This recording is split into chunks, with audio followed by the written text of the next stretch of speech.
بسم اللہ الرحمن الرحیم۔ السلام علیکم ورحمۃ اللہ وبرکاتہ۔ غیر افسانوی اردو نثر میں پہلی جو صنف ہے وہ ہے مضمون نگاری۔ آج ہم انشاءاللہ مضمون نگاری کی تعریف پڑھیں گے، اس کے اصول پر بات کریں گے۔ تو آئیے شروع کرتے ہیں۔ کسی موضوع کو ذہن میں رکھ کر اس کے متعلق اپنے خیالات کو آسان، خوبصورت اور موزوں الفاظ میں اس طرح تسلسل کے ساتھ بیان کرنا کہ پڑھنے والا اس کو بخوبی سمجھ جائے، مضمون کہلاتا ہے۔ اردو میں مضمون نویسی یا مضمون نگاری کی روایت مغربی ادب سے آئی ہے۔ انگریزی میں مضمون کے لیے ایسے کی اصطلاح رائج ہے۔ مضمون نویسی ایک فن ہے۔ اچھا مضمون نگار بننے کے لیے ذخیرہ الفاظ اور ذخیرہ معلومات کے ساتھ وسیع مطالعہ اور بار بار لکھنے کی مشق ضروری ہے۔ مطالعے سے نہ صرف معلومات میں اضافہ ہوتا ہے بلکہ انشاء پردازی کے اسلوب سے واقفیت بھی ہوتی ہے۔ مضمون نویسی میں مہارت حاصل کرنے کے لیے چند خاص باتوں کی طرف توجہ دینا ضروری ہے۔ نمبر 1، مضمون لکھنے سے پہلے اس موضوع کے تمام اہم پہلوؤں کا ایک خاکہ ذہن میں بنا لیا جائے جس پر مضمون لکھنا ہے، یعنی مضمون کی تمہید کیا ہو، کون کون سی باتیں کس کس ترتیب سے لکھی جائیں گی وغیرہ۔ نمبر 2 ہے اپنے خیالات کو ادا کرنے کے لیے آسان، پر اثر اور صحیح زبان کو استعمال کرنا چاہیے۔ نمبر 3، تحریر میں الجھاؤ، الفاظ کی تکرار اور غیر ضروری باتوں سے پرہیز کرنا چاہیے۔ نمبر 4، موضوع تحریر میں تسلسل اور ربط مضمون نویسی کی جان ہے۔ نمبر 5، جس موضوع پر مضمون لکھنا ہو اس کے متعلق زیادہ سے زیادہ معلومات ہونی چاہیے۔ ایسی باتوں سے پرہیز کرنا چاہیے جن سے حکومت وقت یا کسی جماعت، مذہب یا فرد کی تضحیک ہوتی ہو یا ان کا مذاق بنایا جاتا ہو۔ نمبر 6، مضمون کو کئی پیراگراف میں تقسیم کر کے لکھنا چاہیے۔ پورے مضمون کو ایک پیراگراف میں لکھنا غلط ہے۔ نمبر 7، پورے مضمون کو لکھ لینے کے بعد اسے ایک بار ضرور دہرا لینا چاہیے۔ اب آتے ہیں حصے کی طرف۔ مضمون کے 3 حصے ہوتے ہیں۔ ہر حصے کو نئے پیراگراف سے شروع کرنا چاہیے۔ نمبر 1 ہے تمہید۔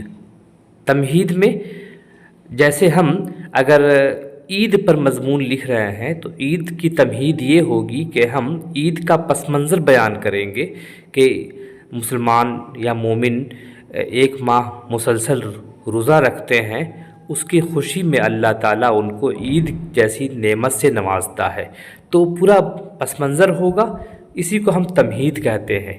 اس کے بعد ہے نفس مضمون۔ نفس مضمون میں اگر عید ہے تو عید کے بارے میں، بلکہ چاند رات سے لے کر عید کے دن جو پوری تیاری ہوتی ہے شام تک، اس کا ہم ذکر کریں گے تفصیل سے۔ اور تیسرا حصہ جو ہوگا اختتام، اور پھر سورج غروب ہونے کے بعد کس طرح لوگ تھک ہار کر گھر واپس آتے ہیں ٹہل گھوم کر، اس کو ہم لوگ اختتام میں رکھیں گے۔ تو نمبر 1 تمہید پر بات کرتے ہیں۔ تمہید مضمون کا اہم اور پہلا حصہ ہوتا ہے۔ اس میں اصل موضوع یا نفس مضمون سے متعلق کچھ لکھنے سے پہلے چند پر اثر اور زوردار جملے اس طرح سے لکھے جاتے ہیں جس سے پڑھنے والوں کے ذہن اصل موضوع کی طرف راغب ہوں اور ان کی دلچسپی بھی بڑھے۔ نمبر 2 ہے جو مین ہے نفس مضمون۔ مضمون کا درمیانی حصہ نفس مضمون کہلاتا ہے جس میں موضوع کے متعلق تفصیل سے ذکر کیا جاتا ہے۔ چونکہ یہ حصہ طویل ہوتا ہے اسی لیے اس کو کئی پیراگراف میں تقسیم کر کے لکھنا چاہیے۔ اور نمبر 3 جو حصہ ہے وہ اختتام کہلاتا ہے۔ اس میں مضمون نگار کو اپنے خیالات کا نچوڑ پر اثر انداز میں لکھنا ہوتا ہے تاکہ پڑھنے والا متاثر ہو اور آسانی کے ساتھ مضمون کے موضوع پر اپنی رائے قائم کر سکے یا اس سے کچھ نتیجہ اخذ کر سکے۔ آپ نے بچپن سے آپ نے مضمون کے حوالے سے چیزیں لکھی ہوں گی، درجہ 8 سے لے کر نہم میں، دہم میں، 10th کلاس میں، 11th میں، 12 میں آپ نے ضرور لکھا ہوگا مضمون کے علاوہ کے حوالے سے۔ اگر نہیں لکھا ہے تو اب اس حوالے سے لکھنے کی کوشش کیجیے۔ کوئی عام سا مضمون لیجیے، موسم گرما ہے، موسم سرما ہے، موسم برسات ہے، یا پھر عید ہے، بقر عید ہے، یا کوئی بھی موسم ہو اس کے حوالے سے لکھیے، آپ کو انشاءاللہ مزہ آئے گا۔ اب ہم مضمون کی اقسام پر بات کریں گے کہ مضمون کی قسمیں کون کون سی ہیں۔ مضمون اس تسلسل تحریک کو کہتے ہیں جس کی بنیاد کسی ایک خیال یا موضوع پر ہو۔ مضمون کی فضا رسمی ہوتی ہے، جہاں ہر جملہ، ہر بات اور ہر پیراگراف کسی مرکزی خیال کی منطقی وضاحت کرتا ہے۔ اس میں وضاحت ضروری ہوتی ہے، صراحت ہوتی ہے، استدلال ہوتا ہے۔ مضمون میں بات کو عالمانہ انداز میں کہنے اور معلومات فراہم کرنے پر خاصا زور ہوتا ہے۔ اس میں زیادہ تر علم و حکمت کی باتیں ہوتی ہیں۔ مضمون میں خارجی باتوں کی وضاحت ہوتی ہے۔ اردو نثر جیسے داستانوں، تمثیلی قصوں، سوانحی باتیں اور مکاتیب سے گزر کر جب مضمون نگار میں داخل ہوئی اردو نثر، تو اس میں نیا شعور پیدا ہوا، نئی حیثیت آئی اور اس کے انداز بیان کا دامن وسیع ہوا۔ یہ مضمون نگاری ہی ہے جس کے ذریعے اردو نثر میں ایجاز و اختصار، منطقی ربط، قطعیت، روانی، سادگی اور تجزیاتی انداز فکر پیدا ہوا۔ مضامین 3 طرح کے ہوتے ہیں۔ نمبر 1 بیانیہ مضامین، نمبر 2 حکائیہ مضامین، نمبر 3 فکری مضامین۔ بیانیہ مضامین وہ ہوتے ہیں جس میں کسی شخص، عمارت یا کسی جاندار کا مفصل ذکر کیا جائے، جیسے تاج محل ہے، جواہر لال نہرو ہے، گائے ہے وغیرہ۔ نمبر 2 حکائیہ مضامین، وہ مضامین جس میں کسی واقعہ، کہانی، تفریح یا سفر کے حالات وغیرہ بیان کیے جائے، جیسے میری زندگی کا اہم دن، یوم آزادی، میرا دلچسپ سفر، میرا پسندیدہ کھیل اور ریل کا حادثہ وغیرہ۔ فکری مضامین میں وہ مضامین آتے ہیں جن کی بنیاد تمام تر خیالات و افکار پر مبنی ہوتی ہے، جیسے چاندنی رات، اگر میں وزیر اعظم ہوتا، وقت کی قیمت وغیرہ۔ ذیل میں نمونے کے طور پر چند مضامین کے اشارے لکھے گئے ہیں۔ مضمون شروع کرنے سے پہلے آپ بھی اپنے مضمون کے لیے اس کے موضوع کے اعتبار سے چند ضروری اشارے متعین کر سکتے ہیں۔ نمبر 1 جانوروں کی مدد۔ اگر جانور کے حوالے سے مضمون لکھ رہے ہیں تو اس کی قسمیں لکھیں گے، جسم کا حصہ لکھیں گے، اس کی خصوصیات لکھیں گے، عادت لکھیں گے، خوراک لکھیں گے، رہائش لکھیں گے، فوائد اور نقصانات لکھیں گے۔ اس سے آپ کا پیج بڑھ جائے گا۔ جیسے موسم کے متعلق آپ کو مضمون لکھنا ہے تو اس میں تمہید باندھیں گے، وقت بتائیں گے، خصوصیات بتائیں گے، نباتات اور انسانوں پر اس کا اثر بتائیں گے، فوائد اور نقصان بتائیں گے، اور پھر عام رائے جو لوگوں کی ہے وہ بتائیں گے۔ یا پھر سائنسی ایجادات کے متعلق کچھ لکھنا ہے آپ کو، تمہید باندھیں گے، عوام میں اس کا استعمال کیا ہوتا ہے، کیوں ہوتا ہے، اس کے ایجاد کا طریقہ کار کیا تھا، اس کے فوائد کیا ہیں، نقصانات کیا ہیں، عام تاثر کیا ہے۔ جیسے اگر موبائل پر ہم بات کرتے ہیں تو اس کا عوام پر کیا اثر ہوا، یا پھر اس سے پہلے کون سی چیزیں رائج تھی، اس کا فائدہ کیا ہے، اس کے نقصانات کیا ہیں، اور پبلک پر کیا اس کا اثر ہو رہا ہے۔ اسی طرح کھیل کے متعلق اگر مضمون لکھنا ہے تو پہلے تمہید باندھیں گے کہ کھیل بہت ضروری ہے صحت کے لیے، یہ اس کے بعد پھر آئیں گے اس کھیل کی ایجاد کب ہوئی اور کہاں ہوئی، کھیلنے والوں کی تعداد کیا ہوتی ہے، اس کا رول ریگولیشن کیا ہے، سامان کون کون سے استعمال ہوتے ہیں، کھیل کا طریقہ کیا ہوتا ہے، جگہ کون سی ہوتی ہے، صحت پر اس کا کیا اثر ہوتا ہے، اور کھیل کی مقبولیت کیا ہے اور اس کے فائدے اور نقصانات کیا ہیں۔ اسی طرح کسی شخص کے متعلق لکھنا ہے تو تمہید باندھیں گے، نام، ولدیت اور خاندان کے بارے میں لکھیں گے، کہاں پیدا ہوئے، کب پیدا ہوئے، کہاں تعلیم حاصل کی، کون کون سی اہم کتابیں لکھی، اور اس کی ذات سے عوام کو کیا فائدہ پہنچنے والا ہے، ان کی عادت کون کون سی تھی، انتقال کب ہوا، اور انہوں نے کیا کیا چیزیں یادگار چھوڑی ہیں۔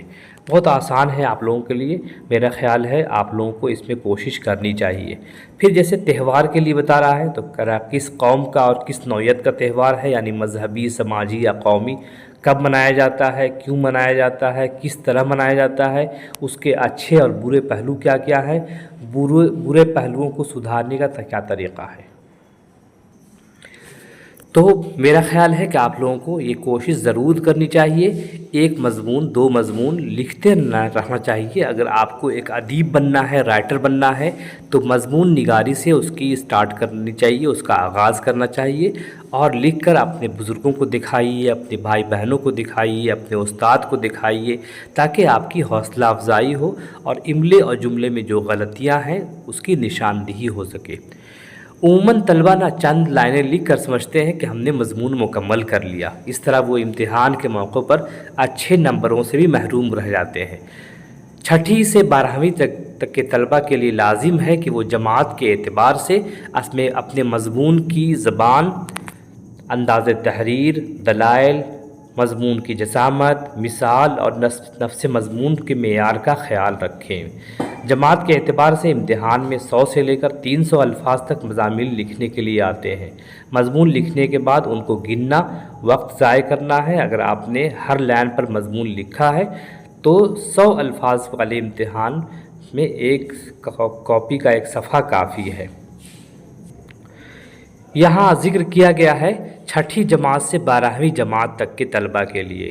اس کا مطلب یہ ہے کہ آپ نے اگر ان جماعتوں میں 6 کلاس سے لے کر 12 تک آپ نے اگر مضمون نویسی نہیں کی ہے، مضمون نہیں لکھا ہے، تو یہ آپ کی کمی ہے۔ آپ کو چاہیے کہ ابھی بھی وقت نہیں گزرا ہے، ابھی سے آپ لکھنا شروع کریں۔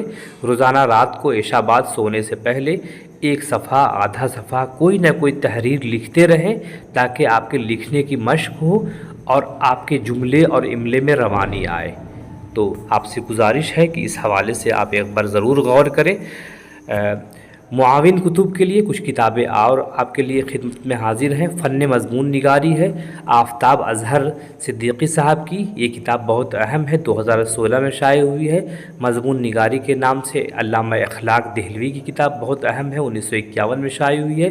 اور فن مضمون نگاری کے نام سے فہیم الدین نوری کی کتاب ہے، 1929 میں شائع ہوئی ہے۔ آپ اگر اس نوٹ سے متفق نہ ہوں تو آپ ان کتابوں سے مستفید ہو سکتے ہیں، فائدہ اٹھا سکتے ہیں، اور آپ سے یہی گزارش ہے کہ آپ ڈیلی کچھ نہ کچھ لکھنے کی مشق جاری رکھیں، اور ایک ڈائری خریدیں، سال میں ایک ڈائری ہو، اور ہر دن کی ایکٹیویٹی کا ذکر آپ اس میں کریں، آپ نے کیا سیکھا، کیا نئی بات سیکھی، تبھی آپ کی کامیابی ہوگی انشاءاللہ۔